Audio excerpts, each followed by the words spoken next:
अस्सलामुअलैकुम दोस्तों, मैं हूं उमैस मुनीर। आप देख रहे हैं हमारा यूट्यूब चैनल। दोस्तों, इजरायली जारहियत का बिलाखिर एक तगड़ा जवाब दे दिया गया है। 50 मुमालिक जो हैं वो इस वक्त दोहा के अंदर सर जोड़कर बैठे हैं। एक मीटिंग हो रही है, हंगामी इजलास, जो कि दोहा की जानिब से बुलाया गया था। अब उसके लिए तमाम सरबराहान मुमलिकत जो हैं, इस्लामी दुनिया के बड़े बड़े जो लीडर्स हैं, वो आकर दोहा के अंदर एक मीटिंग कर रहे हैं। एक मुसवदा तैयार करके उनके सामने रखा गया है। उस मुसवदे के अंदर मुतअद्दिद जो मशवरे हैं वो दिए गए थे। कुछ ये थे कि एक अरब फोर्स कायम कर ली जाए, एक अरब नेटो फोर्स जो है वो कायम कर ली जाए, एक अरब इस्लामिक टास्क फोर्स जो है वो कायम कर ली जाए, जिसके जरिए इजराइल को कंट्रोल किया जा सके। लेकिन ये तमाम तर मशवरे मांद पड़ गए जब ईरान की जानिब से एक इंतहाई बड़ी और खौफनाक और खतरनाक किस्म की ऑफर करवा दी गई है। ऑफर यह है कि मिसाइल टेक्नोलॉजी, एटमी तवानाई, सैटेलाइट, बायोटेक्नोलॉजी सारी की सारी हमारी होगी। इस्तेमाल अरब मुमालिक करें और हमें बदले में चाहिए भी कुछ नहीं है। हमें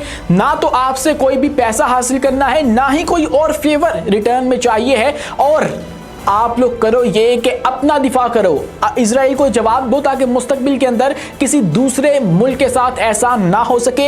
ये जो एक खत सामने आया है ईरानी स्टूडेंट्स की जानिब से, वो इन तमाम तर 50 मुमालिक की जो एक बैठक है उसके एलामिये से कहीं ज्यादा मौसर है। दोस्तों, आज की वीडियो में वो तमाम तर खत के जो नुकात हैं वो आपके सामने रखूंगा और आपको ये भी बताऊंगा कि अब कतर के बाद अगला टारगेट इजराइल का कौन बन सकता है, कौन है जो इजराइल की आंखों में इस वक्त खटक रहा है, जिसको इजराइल मुस्तकबिल करीब के अंदर निशाना बनाने का इरादा रखता है। इस पर भी बात करेंगे, लेकिन उससे पहले हमारी आपसे 10 गुजारिश है कि इस चैनल को लाइक कीजिए, सब्सक्राइब कीजिए और बेल आइकन को लाजमी दबा दीजिए ताकि हर नई आने वाली वीडियो आप तक बर वक्त पहुंच सके। दोस्तों, बात कर लेते हैं। पाकिस्तान के वज़ीर आज़म जो हैं वो पिछले हफ्ते से 2 बार कतर जा चुके हैं। एक बार फिर से अब की बार जब कतर गए हैं तो एक हंगामी इजलास में शिरकत करना जो है वो मकसूद था, जहां पर 50 दीगर जो इस्लामी मुमालिक हैं उनके भी सरबराहान मुमलिकत आए हैं। हमारे जो वजीर खारजा हैं इसहाक डार, वो भी कल के रोज, इतवार के रोज जो है वो कतर पहुंचे थे और वहां पर जाकर जो वजीर खारजा का इजलास था उसके अंदर शिरकत की थी। और वहां पर फिर पाकिस्तान ने ये मशवरा दिया कि अरब इस्लामिक टास्क फोर्स से कायम की जाए, जिसके अंदर ये तमाम तर अरब मुमालिक जो हैं वो मिलकर ये इजराइल नामी एक गुंडे के ऊपर नजर रख सकें, उसकी तमाम तर जो एक्टिविटीज हैं उनको मॉनिटर किया जा सके और आपस में एक नेटवर्क जो है वो कायम रहे। उसके बाद फिर जो मिस्री सदर हैं, एक फौजी आमर हैं अल-सीसी, उनकी जानिब से यह मशवरा दिया गया कि एक अरब नेटो कायम कर लिया जाए, यानी कि एक नेटो फोर्स, जिस तरह से नेटो कंट्रीज हैं उसी तरह से हम लोग भी कायम कर लें और उसके बाद हम लोग जो है वो अब्राहम जो मुआहदे हैं उनको भी तोड़ दें, अब्राहम अकॉर्ड्स के अंदर से भी हम लोग निकलना शुरू कर दें।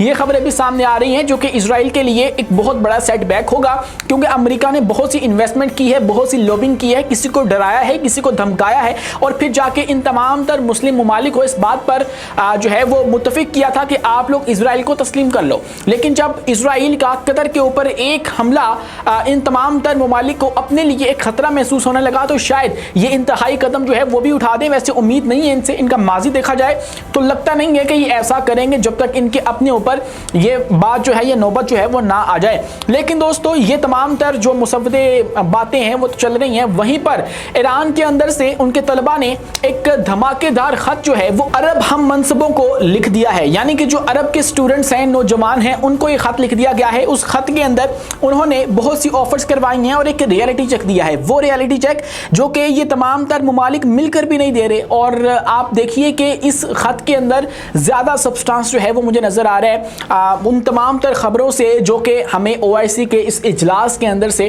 जो पढ़ने को मिल रही हैं, उससे ज्यादा मौसर चीजें जो हैं वो इस खत के अंदर मेंशन है। इस खत के अंदर आखिर क्या है जरा आप भी सुन लीजिए। कहा गया है कि मगरिब की जानिब से सिक्योरिटी और इज्जत के ख्वाब जो है वो अब खत्म हो चुके हैं। मगरिब सिर्फ इन्हिसार और जिल्लत देता है, यानी कि डिपेंडेंस देता है, अपने ऊपर जो है वो रिलाई करने पर आपको मजबूर कर देता है और मुस्तकबिल में आप अपाहज हो जाते हैं। ना आप हमला कर सकते हैं, ना आप अपना दिफा कर सकते हैं अगर मगरिब ना चाहे। ऐसा ही कुछ कतर के साथ भी हुआ है। और उसके बाद खत में गुज़श्ता हफ्ते कतर पर इजरायली हमले को याद दिलाया गया। कहा गया कि कतर ने बरसों मगरिब के साथ करीबी ताल्लुकात रखे, फिर भी इजराइल ने उनके ऊपर हमला कर दिया, जो कि बिल्कुल ठीक बात है। दुनिया का सबसे महंगा तरीन जहाज अमरीकी सदर को पेश किया गया। अपनी लड़कियां जो है इन अरब ममालिक वालों ने उनके सामने रख दी। उसके बाद उनके ऊपर पत्तियां बरसाई गई, उनके लिए रेड कारपेट बिछाकर उनका पुरतपाक इस्तकबाल किया गया। लेकिन उसके बाद उन्होंने मिलकर इनके ऊपर ही जब हमला कर दिया तो ये जुमला जो है ईरानी स्टूडेंट्स का वो बिल्कुल ठीक साबित हो जाता है। मगरिब ने हमला रोकने या कतर का दिफा करने के बजाय इजराइल का साथ दिया। फलस्तीन हो या कतर, मगरिब और इजराइल की नज़र में सब मुसलमान ममालिक एक हदफ हैं। खत में अरब नौजवानों को खबरदार भी किया गया है कि मुज़ाकरात, मुआहिदे और नॉर्मलाइजेशन एक धोखा है। हर अमन के वादे के बाद एक खून रेसी होती है, हर डायलॉग के पीछे मजीद कत्लो गारत छुपी होती है। अमेरिका और इजराइल एक ही ताकत हैं, एक सिक्के के दो रुख हैं। इनको अलग अलग हरगिज़ तसव्वुर मत किया जाए। इनकी हिकमत अमली है मुस्लिम दुनिया को तकसीम करना, उसकी आज़ादी छीनना और नौजवानों को बेबस करना। कहा गया है कि अब सिर्फ एक ही रास्ता है, मज़ाहमत का इज्जत कभी दी नहीं जाती है बल्कि छीनी जाती है। अब इसके बाद एक और बहुत बड़ी जो ऑफर है उन्होंने वो ये करवा दी है कि वो कहते हैं कि जो कुछ ईरान ने बनाया है वो आपके साथ बांटने को भी हम लोग तैयार हैं। मिसाइल टेक्नोलॉजी हो जाए, एटमी तवानाई हो जाए, सैटेलाइट बायोटेक्नोलॉजी हो जाए, सब कुछ हम आपको मुफ्त में प्रोवाइड करेंगे और बदले में आप लोगों को करना ये होगा कि आप लोग अपना दिफा करो, हमारा दिफा ना करो। ईरान अपना दिफा करना जानता है, दिफा ना कर सके लेकिन वो जवाब देना जानता है, जो कि इन तमाम तर ममालिक में से कोई भी नहीं जानता है।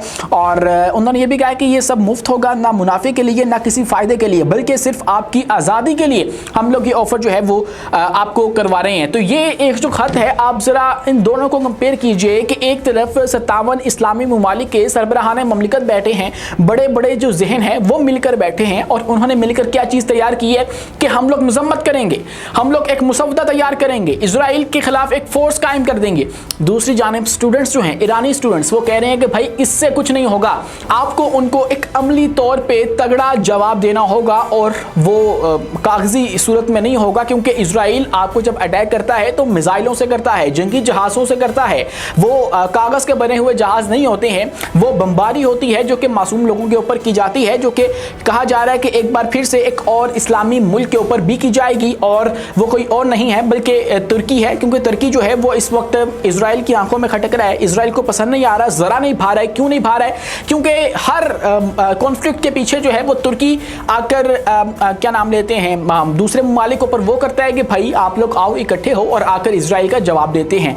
और उसके बाद तुर्की के ऊपर बेशतर दफ़ा ये इल्ज़ामात भी लगाए जा चुके हैं कि इजराइल जब हमला करने लगता है किसी भी मुल्क के अंदर, ये तुर्की की जो इंटेलिजेंस है ये उनको पहले से ही रिपोर्ट कर देती है कि इजराइल तुम्हारे ऊपर यहाँ पर हमला करने वाला है।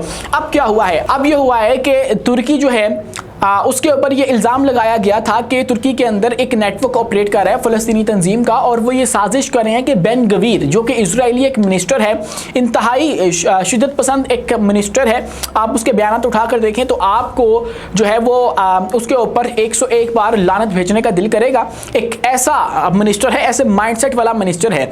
उसके कत्ल का मंसूबा तुर्की के अंदर तैयार हो रहा था, जिसको शिन बेट ने, जो कि इजरायली एक इंटेलिजेंस एजेंसी है, डोमेस्टिक लेवल को देखती है, अंदरूनी मामला को देखती है, उसने एक्सपोज कर दिया और उसने नाकाम बना दिया, पकड़ लिया, यानी कि तुर्की के अंदर। और जब तुर्की के ऊपर ये इल्ज़ाम लगा तो तुर्की ने फिर क्या किया? तुर्की ने तरदीद कर दी और सख्ती से ये जो है बता दिया पूरी दुनिया को कि भाई ये जो इल्ज़ाम हमारे ऊपर लगा है ये बिल्कुल बेबुनियाद है। और उसके बाद क्या हुआ? अब ये तबसरे हो रहे हैं कि चूंकि तुर्की जो है वो इजराइल को हमेशा से जो है वो नाकामी का सामना करवा रहा है, कभी उनका टारगेट जो है वो मिस करवा देता है, कभी जो है वो खुद उनको धमकियां लगा देता है, कभी दूसरे ममालिक को कहता है कि भाई जाकर आ जाओ हमारे साथ हमला करते हैं, तो फिर इसके तहत अब अगला जो टारगेट है वो तुर्की हो सकता है, क्योंकि इस खित्ते के अंदर तुर्की वो पावर है जो कि अपना असला रखती है, खुद मैन्युफैक्चर करती है। 5th जनरेशन कान फाइटर जेट हो जाए या फिर इसके अलावा दीगर ड्रोन्स हो जाएं, मिसाइल हो जाएं, वो हर शोबाए दिफा के अंदर अपना जो मुकाम है वो रखते हैं, अपना उनका नाम है, अपनी उनकी कंपनी जो है दिफा की वो बहुत तेज़ी से मकबूल हो रही हैं पूरी दुनिया के अंदर। एजलजान हो जाए और दीगर जो इस तरह की कंपनीज हैं, टर्किश एविएशन इंडस्ट्री जो है वो बहुत ज़्यादा नाम कमा रही है। तो ऐसे में इस खित्ते के अंदर दीगर जो ममालिक हैं, अरब ममालिक, सऊदी अरब, कतर, यमन वगैरह, ये तो छोटे छोटे ममालिक, कुछ इनमें से जहाँ से मज़ामत होती भी है तो वो प्रॉपर रियासती सूरत में नहीं होती है। अगर जो दूसरे ममालिक हैं जिनके पास कुछ ताकत है भी, तो वो ताकत भी अमेरिका की दी हुई है, तो वो उस तरह से इसराइल को जवाब दे नहीं सकते हैं और इसराइल के लिए उस तरह से धमकी है नहीं है। कतर खुद भी उनमें से एक ही है। और अब जो है वो क्या है, तुर्की उनके लिए सबसे बड़ी थ्रेट है, तो इसीलिए अब तुर्की के ऊपर भी हमला जल्द ही आप आपको देखने को मिल सकता है। इस तरह की जारहियत जो है वो की जा सकती है कि हमने तो वहां पर कतर को जिस तरह निशाना बनाया कि वहां पर अंदर फलस्तीनी तंजीम के लोग थे, इसी तरह तुर्की के अंदर भी थे, इसलिए हम लोग वहां भी निशाना बना रहे हैं। तो जवाब पैदा करने की एक मुनज़्ज़म कोशिश जो है वो इजराइल की जानिब से देखी जा रही है। लेकिन इसके जवाब में फिर 4 इस्लामी ममालिक के, सऊदी अरब के, कतर के, मिस्र के जो जहाज़ हैं वो तुर्की के अंदर उड़ते हुए दिखाई दिए हैं। उन्होंने एक वीडियो जो है वो सोशल मीडिया पे जारी की है जिसके अंदर एयर पावर को दिखाया गया है। लेकिन ये वीडियो जो है वो तो पुरानी है, मंजर पुराने हैं, लेकिन इनको कंपाइल करके ऐसे वक्त में जारी करना ये इजराइल के लिए एक वाज़ेह पैगाम था कि अगर आगे से कोई इस तरह की कोशिश की जाती है तो फिर यहाँ पर भी आपको जवाब देने के लिए कुछ ममालिक बैठे हैं। आज के लिए इतना ही। अपने मेज़बान उमैस मुनीर को दीजिए इजाज़त। मिलते हैं अगली वीडियो में किसी नई मालूमात के साथ। शुक्रिया, अल्लाह हाफिज़।